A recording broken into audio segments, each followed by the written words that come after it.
হ'ব এপইণ্টমেণ্ট দিয়াৰ দিনাখন কম ভালকৈ এপইণ্টমেণ্ট দিয়াৰ দিনাখন 23 তাৰিখে এপইণ্টমেণ্ট হ'ব ৰাতিপুৱা যদিও 22 তাৰিখে বুলি ওলাইছে 23 তাৰিখে এপইণ্টমেণ্ট হ'ব 10,000তকৈ অধিক নিবনুৱা যুৱক যুৱতীয়ে 23 তাৰিখে নিযুক্তি পাব সিদিনাখনেই মই যি ক'ব আছে মোৰ ভাষণত মই ক'ম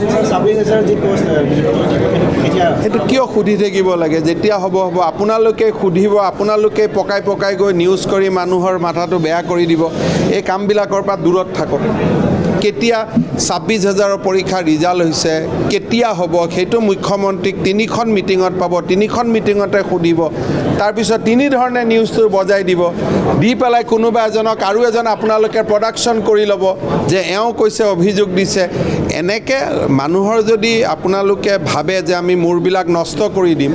তেতিয়া নিবনুৱা ডেকা ল'ৰাই টিভিৰ কেমেৰা দেখিলে গালি পৰা আৰম্ভ কৰি দিব আপোনালোকে নিজৰ কাৰণে অলপ চিন্তা কৰক নিজৰ কাৰণেও আপোনালোকে চিন্তা কৰক এনেকুৱা কেৰেক্টাৰ এটা আপোনালোকে টিভিত লৈ গৈ বনাই দিয়ে দি গোটেই মানুহৰ মূৰবিলাক বেয়া কৰি দিয়ে এইটো ভাল কথা নহয় ক'তো ভাল ক'ৰবাত কোনোবাই মুখ্যমন্ত্ৰীক সুধি থাকে নেকি যে কেতিয়া ৰিজাল্ট দিব মুখ্যমন্ত্ৰীয়ে পৰীক্ষা পাতে নেকি পৰীক্ষাটো কণ্ট্ৰলাৰে পাতে তাতে গৈ সুধিব লাগে কেতিয়া এপইণ্টমেণ্ট দিব জানেই 23 তাৰিখে দিব বুলি পেপাৰত ওলাই গৈছে তাৰপিছতো সুধিব সোধাৰ পিছত যদি ক'ৰবাত মোৰ মুখেদি 11টা আৰু 2টা ক'ৰবাত 2খন বাৰ সোধোতে 2টা ওলাই গ'ল সেইটো গৈ আকৌ নিউজ কৰি দিব ই ৰাতিপুৱা 11 ক'লে গধূলি 2 ক'লে ইয়াত কি ৰহস্যৰ গুণ আছে এইটো বাদ দিয়ক না অসমখন নিৰ্মাণ কৰিব সাংবাদিকৰো সহায় লাগিবতো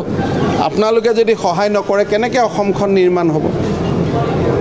আপোনালোকে যি ধৰণৰ কৰি দিছিলে মাজতে মইতো ভাবিছিলোঁ আৰু এপইণ্টমেণ্টেই দিব নোৱাৰিম নাও ইমানতে ডুবি গ'ল বুলি এইটো বাদ দিয়ক দুখীয়া শক্তিশালী যোনে পাইছে 23 তাৰিখে আপোনালোকে দেখিবই কিন্তু যিবোৰ সুধিব নালাগে মই আপোনালোকৰ এডিটৰকো চিঠি লিখিছোঁ যে যি কথা সুধিব নালাগে এইবিলাক কিয় সুধি থাকিব লাগে